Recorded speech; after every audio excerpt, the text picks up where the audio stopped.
on this computer. There we go. Good. So here we are. Welcome. And for this meditation, don't worry, you're not visible. It's only me who is visible. So you can either keep your camera on or off. Mute your mic if you can. That would be helpful.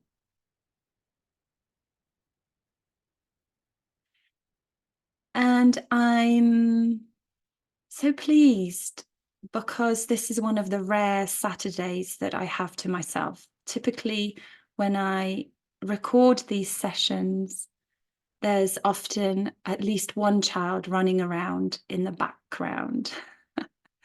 And Zoom is so gracious. Zoom is so good that it blocks out any noise. But for this week, I am without a child. So it feels like a luxury. It feels spacious. It feels maybe like I can unpack a couple more bones. So that's nice. So just as we're speaking about unpacking bones, if you can begin to allow yourself to land, to arrive wherever you are. And with this, I want to gently remind you that there's no right way for you to be. Only you know what's perfect for you. So if you want an upright posture, or if you want to be sat down on the bed or lying back, see if you can listen. If you can, in this moment, listen to your body.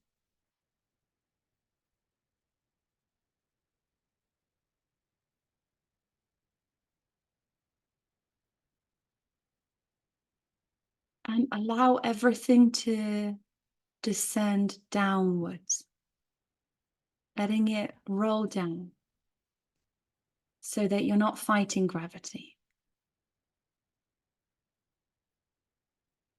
Don't resist what is inevitable here, this drawing downwards.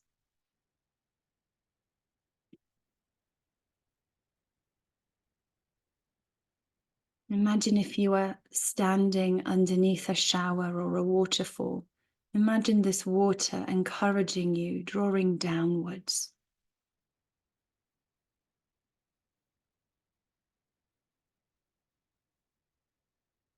Really letting yourself be in whatever position feels right. The tiniest muscles, bones, drawing down. And you can always shift, you can always move.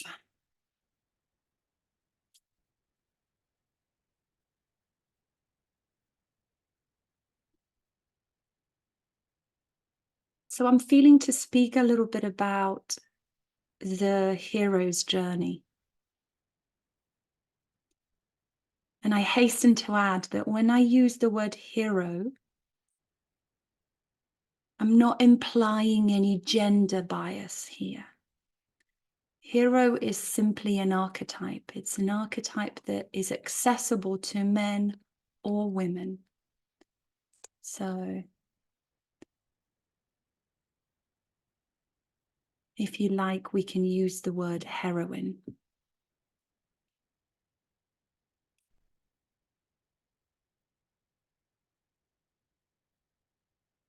And I've studied Joseph Campbell for probably about a decade, and I had a little look at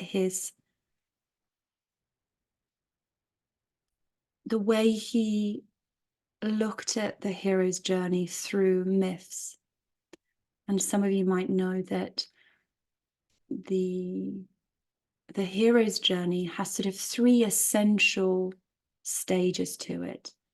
The hero departs on an adventure. hearing some kind of a call. And then so the hero in so doing leaves familiar, ordinary, known world as they are called into the unknown.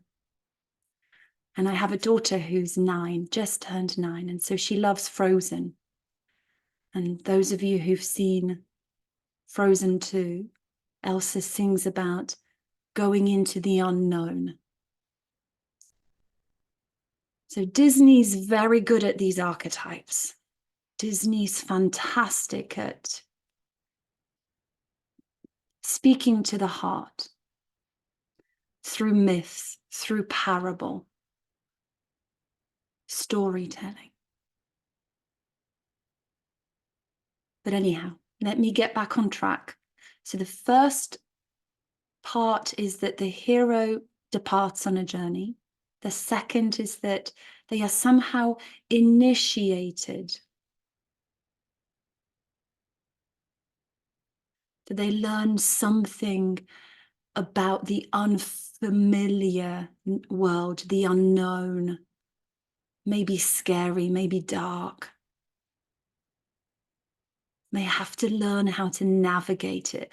Maybe they meet some scary aspects of themselves. Maybe they meet the inner critic, the inner bully.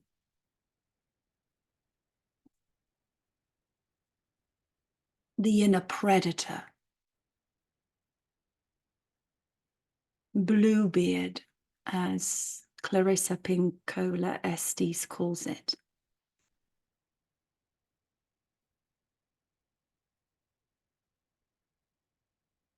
And then the third stage is that the hero returns, having learned all these beautiful ways to navigate this unknown. The hero then returns to the familiar known world and brings the gold. And some of you may know this quote. Carl Jung talks about how the unknown or the unconscious or shadow, 90% of this is actually pure gold. So when we go on this hero's journey, we're actually mining for gold.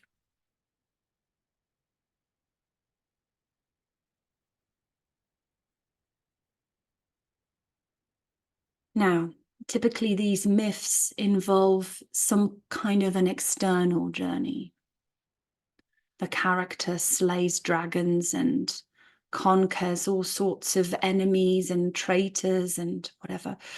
When we look at the hero's journey through the lens of shadow work or trauma healing or internal family systems,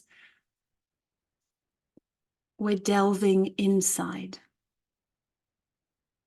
And Dick calls this a U-turn. We take a U-turn.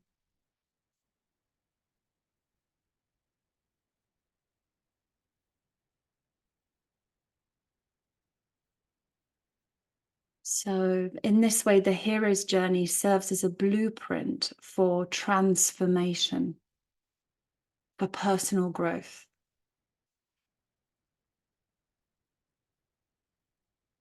And Joseph Campbell really extended this notion of hero's journey from Carl Jung. And so Carl Jung recognized that the hero's journey is sort of a process of individuation. Marrying, merging, intermingling the conscious with the unconscious, the anima with the animus. Yeah. So this is what the hero's journey is about, and this is what's on offer. This is why we go through these trials.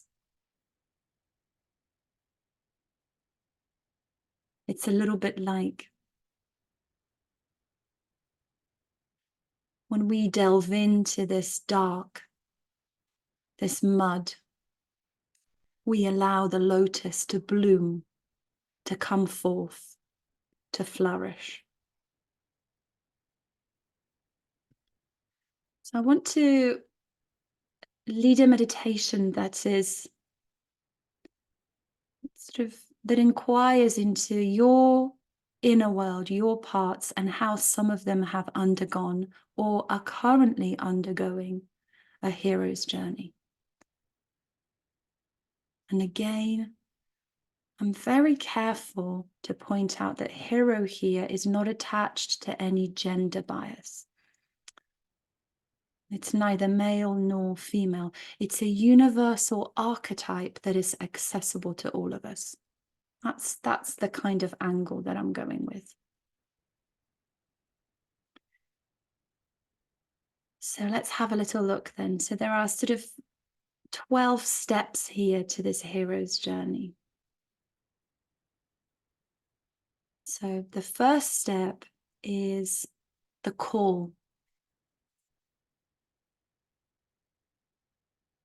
to healing, or the call to adventure.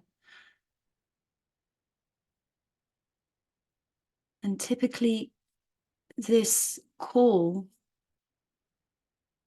it can come as a very loud alarm, and it can come in moments of unexpected trauma.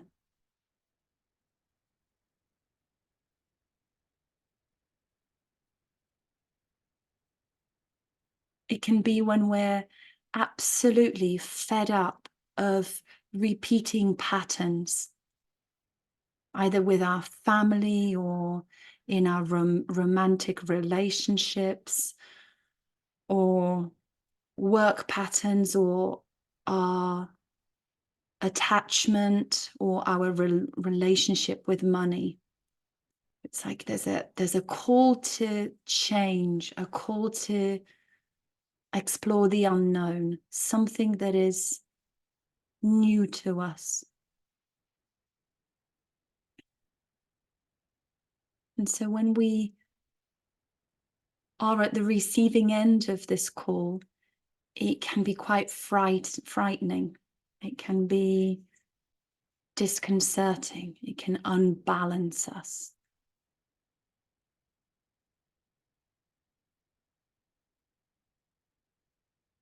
And the call typically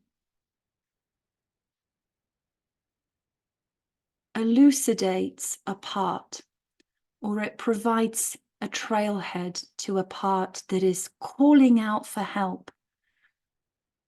In the non-dual Western text, Course in Miracles, there's a fantastic quote, and it talks about everything is either love or a call for love. So when we talk about this first step on the part's heroic journey, they're responding to some kind of an inner call for love, call for healing.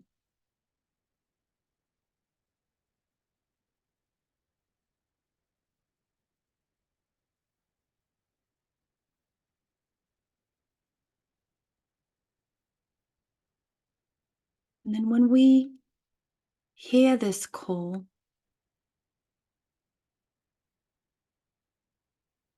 we can invite self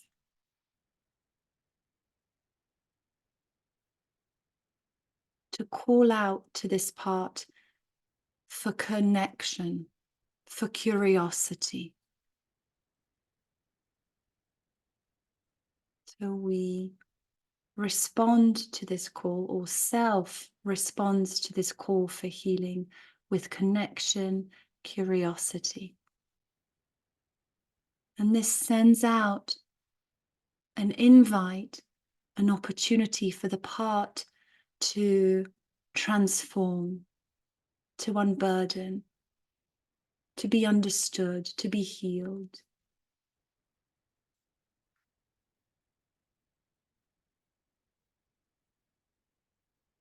So at this point, you might notice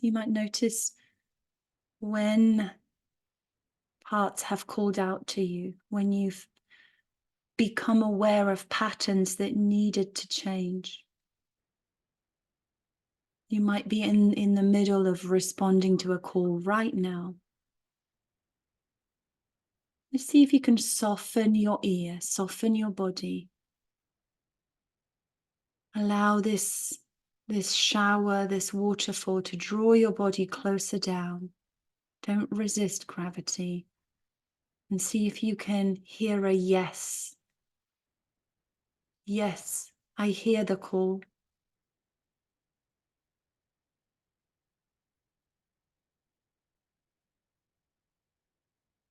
And notice if self is here. Can you catch threads of curiosity, connection, maybe compassion?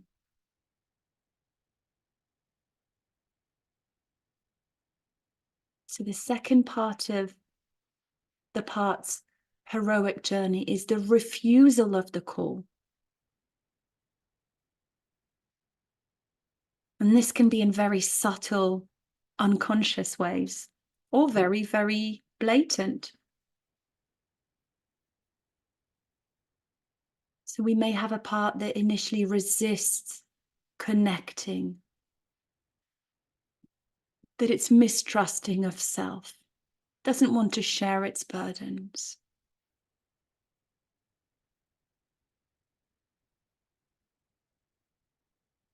And of course, its role, it has an important role in our family. It protects us in the only way it knows how to. So to respond to the call for this part, maybe to risk something terrible.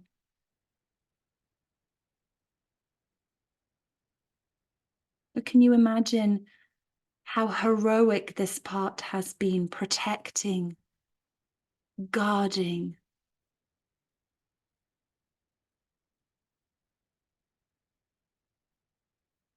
Is there an archetype or a character from a film that corresponds to how heroically this part has been guarding the inner world?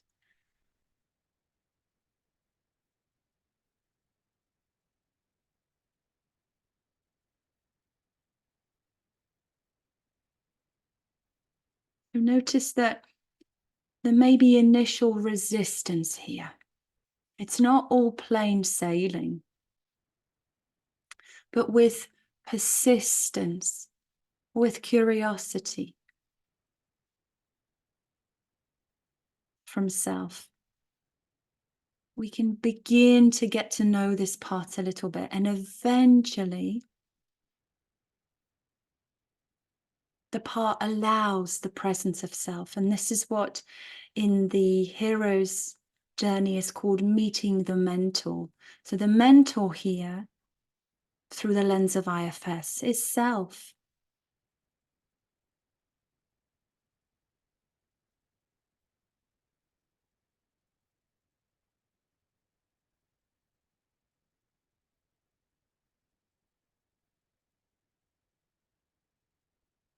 Self is this guide on this journey that facilitates this.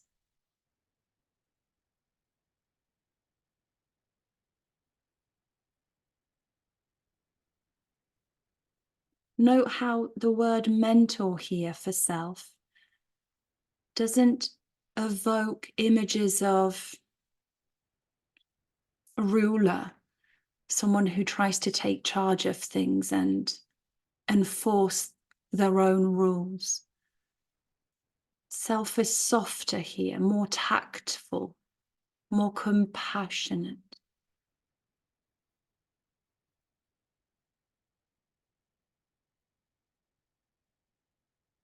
The self, in its role as a mentor, in its role as a guide, is bringing qualities of compassion and courage to support this part's journey.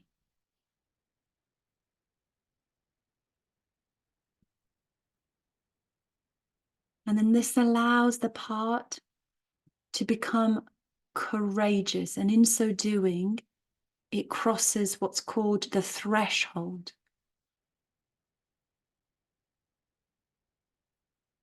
So in IFS terms, the part now agrees to connect with self.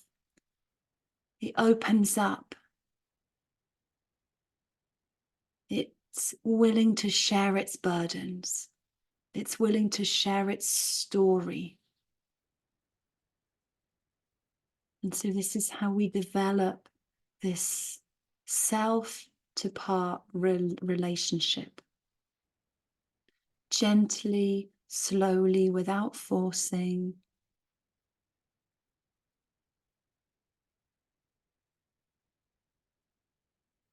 The part's able to relax in the presence of self.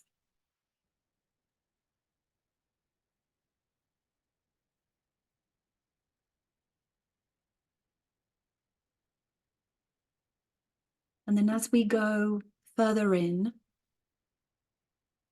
we come across parts that are polarized, that oppose this part's quest for healing. We may meet parts that are allies, are on the same side as this part.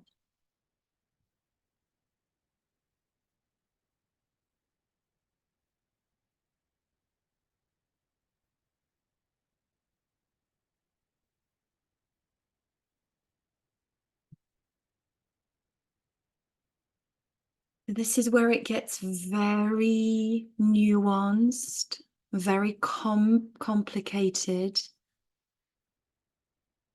This is where we get to see the inner workings, the mechanisms of how these patterns are held, and who the key players are in this pattern. And all of this unfolds under the guise and gentle guidance of self. So self continues to hold space for this journey. And if we find ourselves blending with a polarized part, self can reroute, get to know this part, befriend this part, and then return to the part that's on this hero's journey. So all of this is welcome. This is like Rumi's guest house, or self's guest house. We witness all these parts. We see how they war with each other, pulling in opposite directions.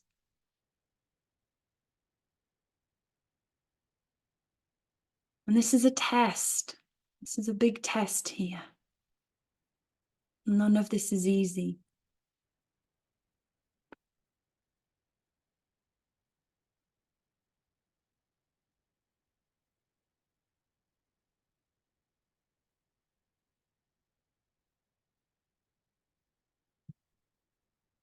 And then as we build this relationship in between parts, and the polarized parts see that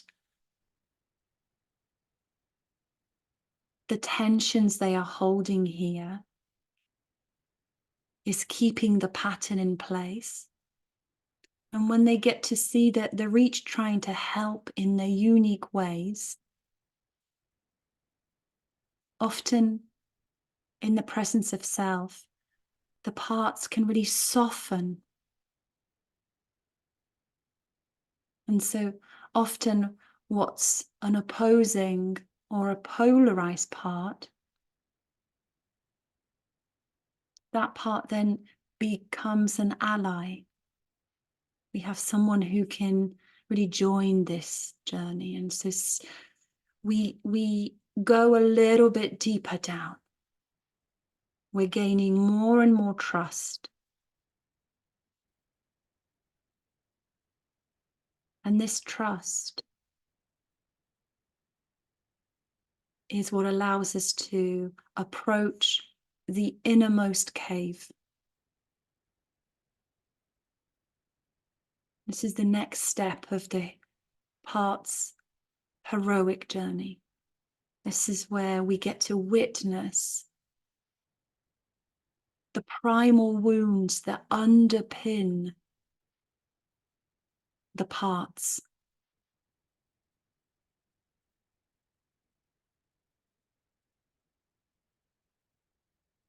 And these are the core wounds, the core beliefs, the memories. And this really requires self to be completely present, self energy to be enveloping and interlacing and intermingling in between the parts, all around, within, without, beside, above, below.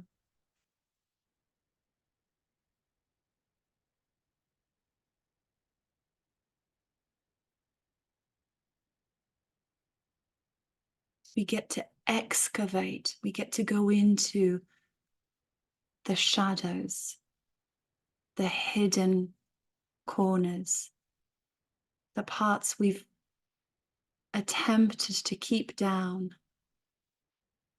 We've exiled them.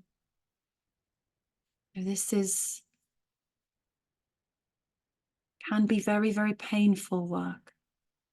And so on the hero's journey, this is called the ordeal, or sometimes the dark night of the soul.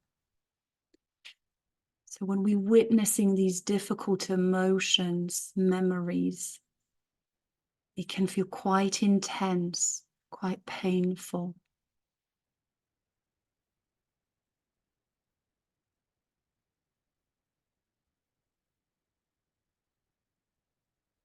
Maybe overwhelming at times. If it feels overwhelming, it's a hint that there's another part here, that there's a part present. Self cannot be overwhelmed.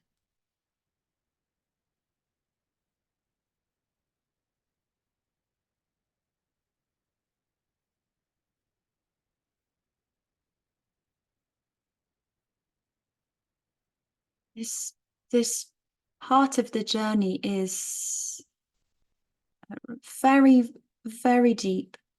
And this is where we get to uncover the gold. You know, diamonds are made under immense heat and pressure. And the heat and pressure that is felt when we witness just the atrocities that this exiled part of us has gone through. Immense heat. And we may notice that the body start to respond. That can be intense feelings of shame.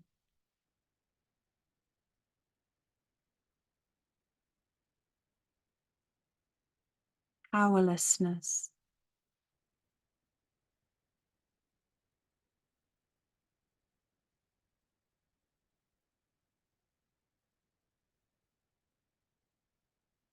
Injustice.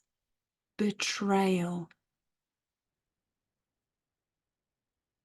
Abandonment. Rejection. Helplessness. Hopelessness. Terror.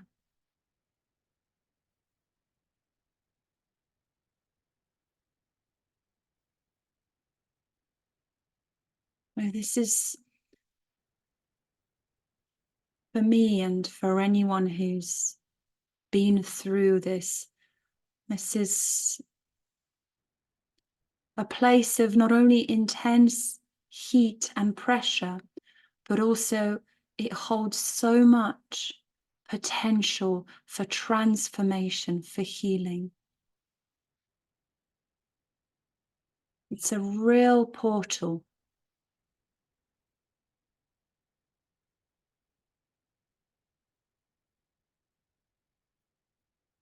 This is where we get to meet the dark face of trauma.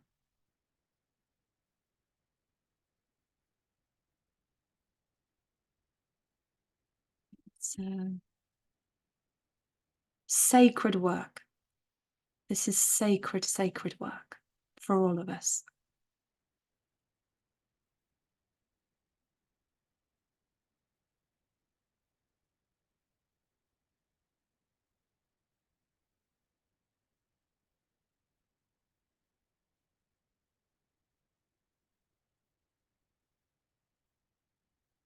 And so we give space, we give time, we give presence, we witness.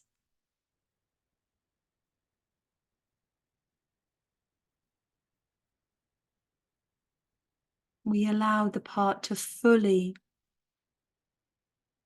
tell us just how bad it was, just how terrible it was.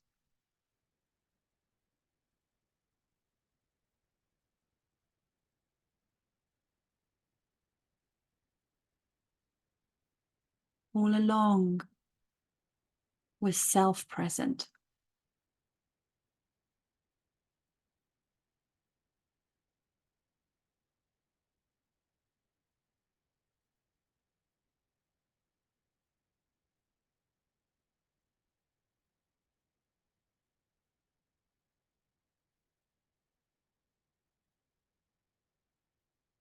And then once this part has shared everything it needed to, it has an opportunity to transform, to unburden.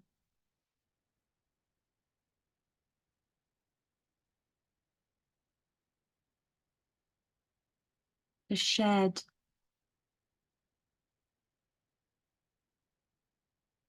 any beliefs, feelings, thoughts.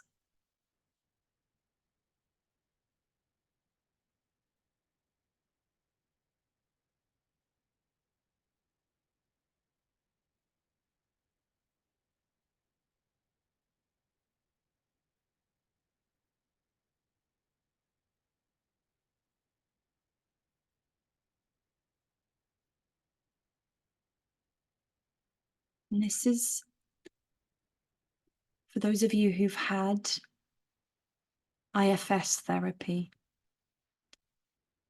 This part is often easier when it's done with a therapist. But you may have noticed how when we enter into this field, this state of healing, this point of the part's journey, it feels very shamanic, it feels very psychedelic. This is where we get to reconsolidate the memory. This is where we get to unburden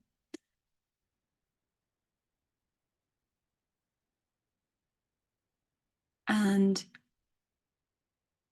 retrieve the part and integrate any new qualities. So this is where the part can be aligned with self. It can take on any of the qualities. At this point, we can offer the part confidence,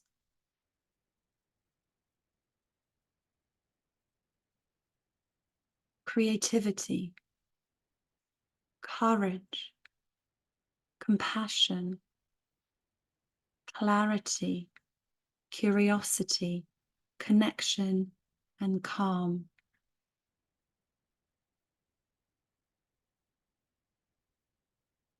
This is where the part gets to draw in on its beautiful, natural resources that have been buried. This is where we get to scoop out this gold and bring it forth.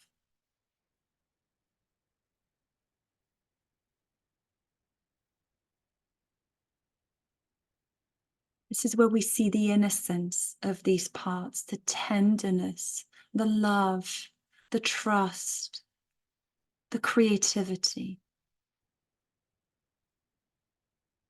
This is where we see the true face of these parts.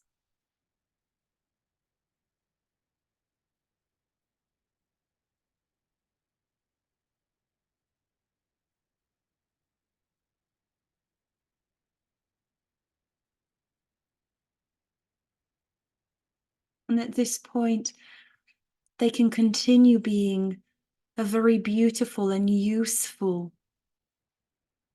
part of the inner family. This is where they get to contribute. This is where they can shine their light under the gentle mentorship of self.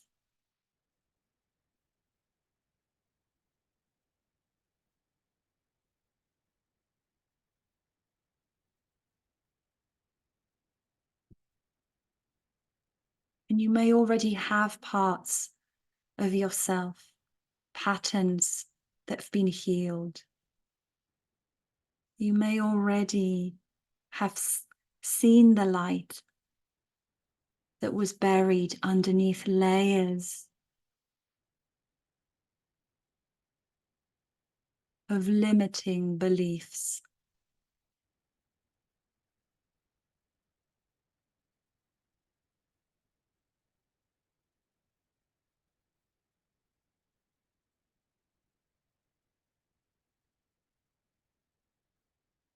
So at this point, as the part is transformed,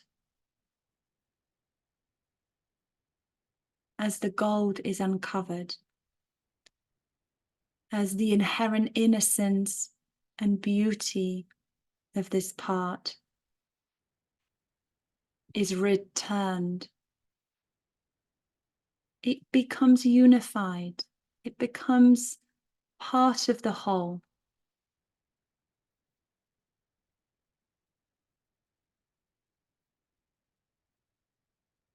There's a sense of rejoining the inner community, the inner family. So previously the part may have been very much fragmented.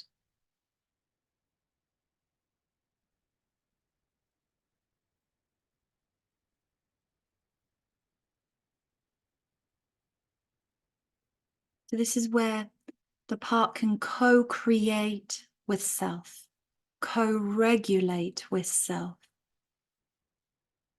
This is where the part lets go of the steering wheel and allows self to jump in the driving seat. And it can sit by the side of self in the passenger seat. And when it's called for, it can help to navigate, co-navigate. This is the unification part of the journey.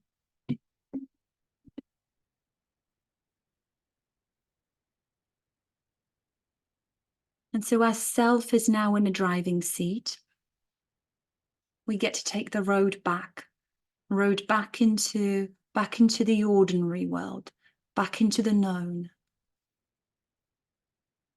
We get to bring all this goodness back into the rest of the parts, rest of the family. And we don't heal alone. When one part heals, it has a knock-on effect on the other parts. So when we share the good news of the healing, when one part is unburdened, through this self energy, all of the parts somehow get the benefit of it. This is where we take the road back to the rest of the family, so that the part can contribute unique gifts and serve the whole.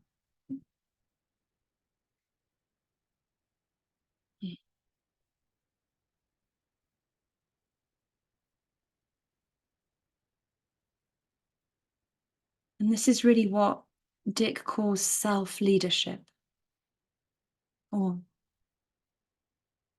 in this hero's journey, I call it the self-led mastery. So now the part has access not only to its own gifts that have been uncovered, it now also has access to all the beautiful qualities of self. So now it can have a foot in each of the worlds, in the unknown, which is now known, and in the known world.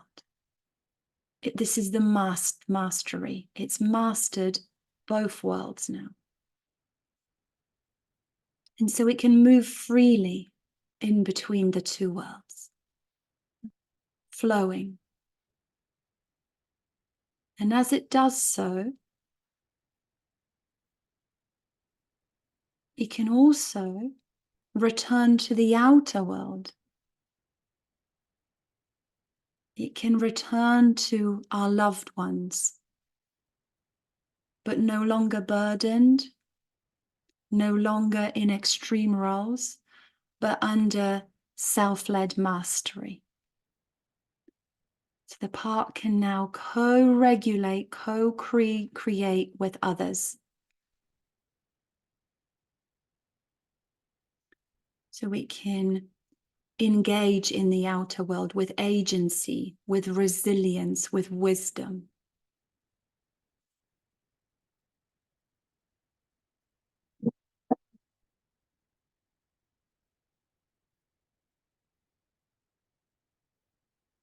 And so we find that we're not alone.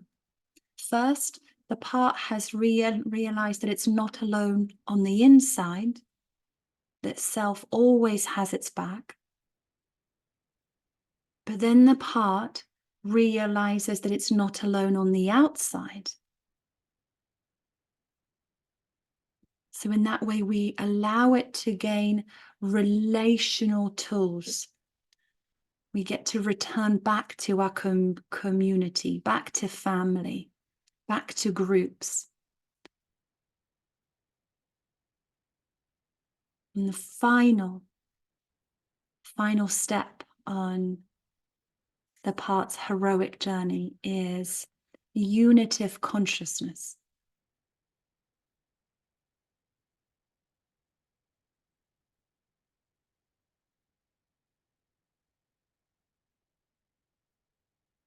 So unitive consciousness here means that the part is not only part of the self in the inner world. This is the self as particle. The part is not only connected to others through self as a wave. This is the transpersonal self.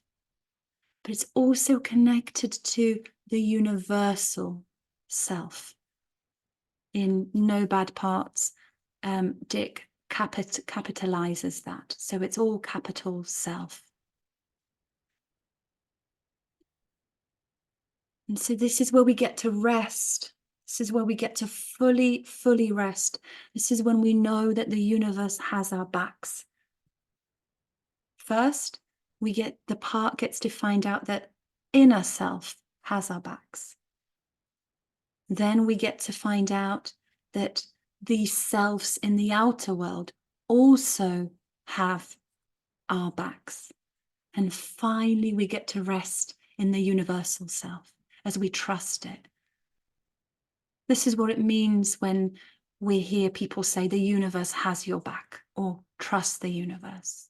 This is the final step on the part's heroic journey to this unitive consciousness.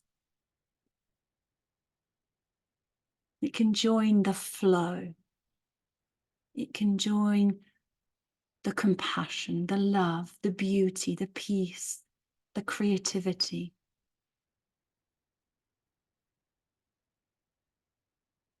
Knowing that it's never separate.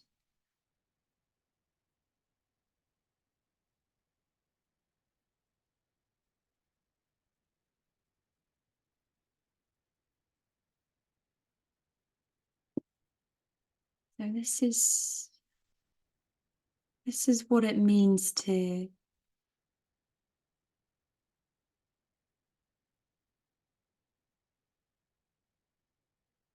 take this journey. And notice how it undulates from personal to transpersonal to universal.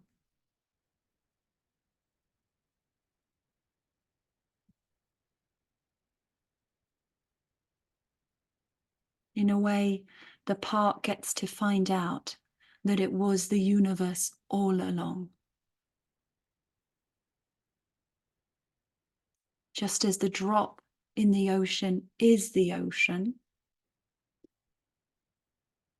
the part is a reflection of self, which in turn it is the reflection of the universal consciousness.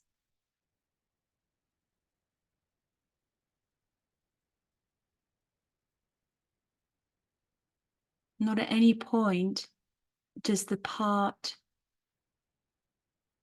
get bypassed, gotten rid of, no longer needed, destroyed, transcended. The part remains uniquely itself and helpful and co-creative. All that changes is that it's been unburdened, and now it has the ability or the perspective to be able to feel connected to self and larger self.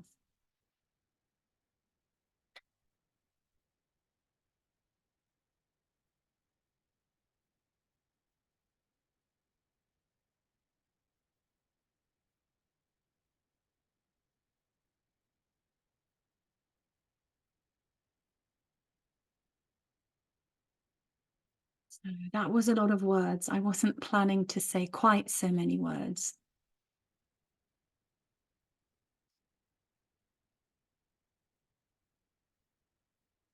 I prefer a little bit more spaciousness in between the words. Space for the bones to settle.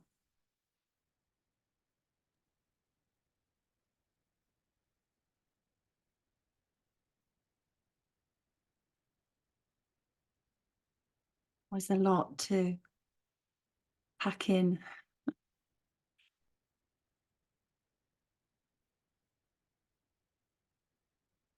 Just before we close this meditation, the final thing I want to point to is that this journey doesn't end. There is no destination.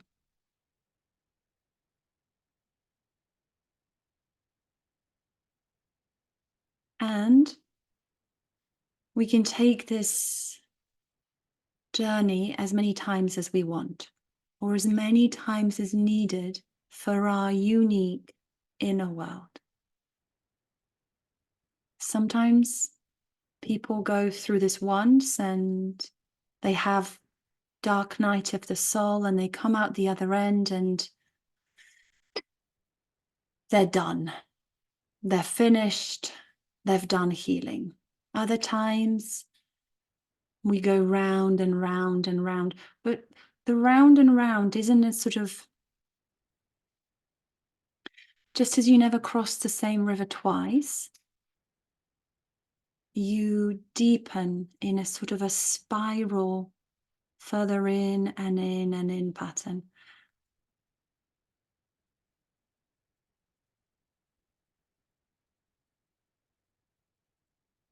So the beauty about this 12 steps that the parts can take is that they can continue to revolve around, each time seeing deeper and deeper truths, different facets. The reason why the diamond shines like it does is because it has so many different faces. Very detailed, very, very nuanced. And so each time we get to see a different face. And you may have noticed this. You may be aware of a pattern.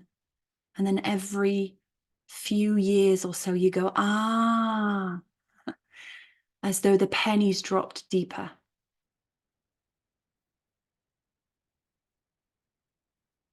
Now I get it. And then, if you're anything like me, at that point you think, oh, great, I'm healed. And then something else comes along, and 5 years later, you're like, ah, there's more, there's more. So we're never really done. We're never cooked. We don't ever get there because we're always there. We're always here. We're always now. We're always fresh.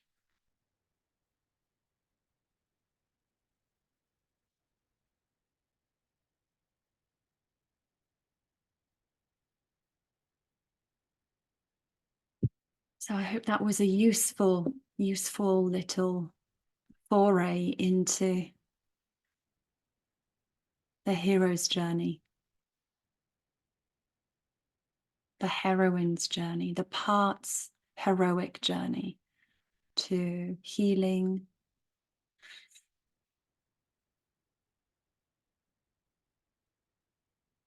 Just notice how you are as we come out of this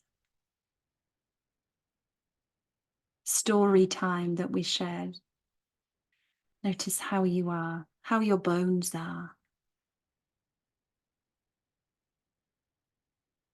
What's your breath doing? What's your heart doing? How are your hips?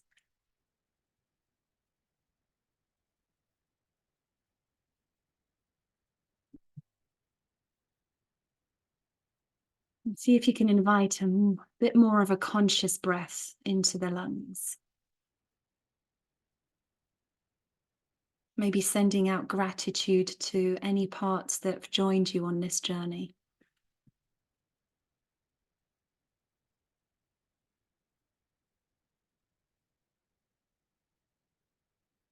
And see if you can begin to come back to your surroundings, the space that you're in.